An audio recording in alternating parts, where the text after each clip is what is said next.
It sucks to make your kids cry, especially when you make them cry for selfish, asshole kind of reasons. It's just a stupid fucking toy.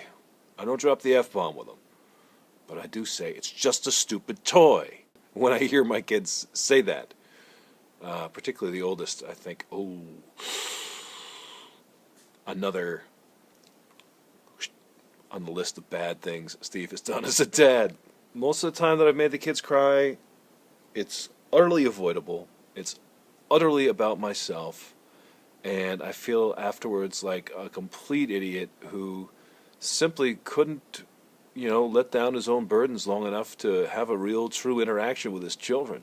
I feel like someday my kids are going to be parents, and they'll be the kind of dad who says, it's just a stupid fucking toy.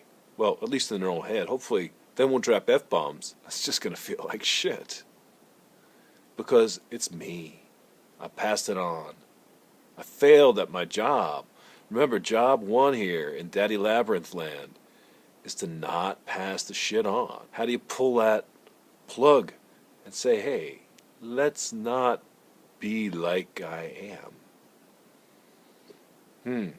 Hey, children, why don't you be right now, here, in this moment, something other than what you're learning from me in this moment? It's asking from them a tremendous amount of perspective on their own lives. It's like, yeah, Daddy's kind of screwing up here, but don't be like him. Just, be around him all the time and imitate him because it's what's available to you to imitate. Just don't go there. Boy, that's a lot to expect from a little kid. I feel like I can't help being a certain type of dad who's mad and who's gruff and who's not always gentle with people. Well, that's not true.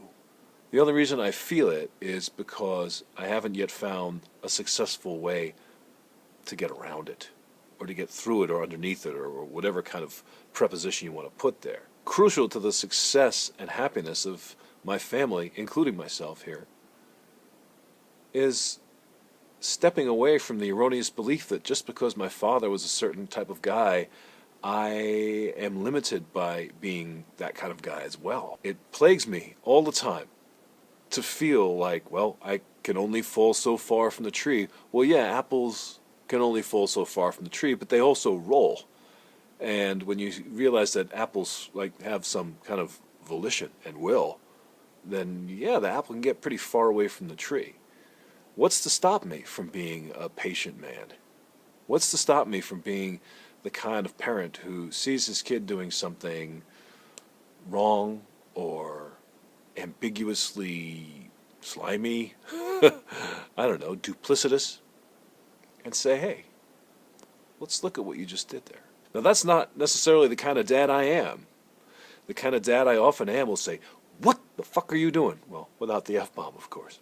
What are you doing? Why are you doing that? Stop. Don't do it. Put it down.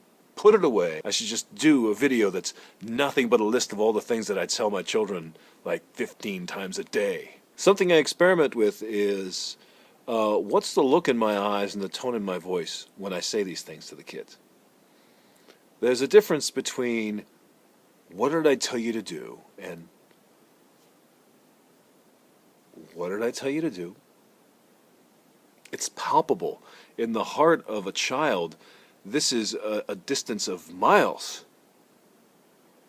For me, it's the smallest, tiniest little step to simply go that extra quarter millimeter. What prevents me? I know exactly what prevents me. It's the apple in the tree. Feeling like this is the kind of dad I am, and I can't tell you how much trouble I get in every single time I think that who I am as a father has already been determined and locked in stone. In fact, I would go so far as to say that every time I do get into trouble as a father, it's because I feel like my identity as a father is locked in stone and determined by my father's identity. There's absolutely no reason to subject myself to this. In fact, I hereby declare right now, in front of you, in front of everyone who may ever see this, it's over. Baby, it is just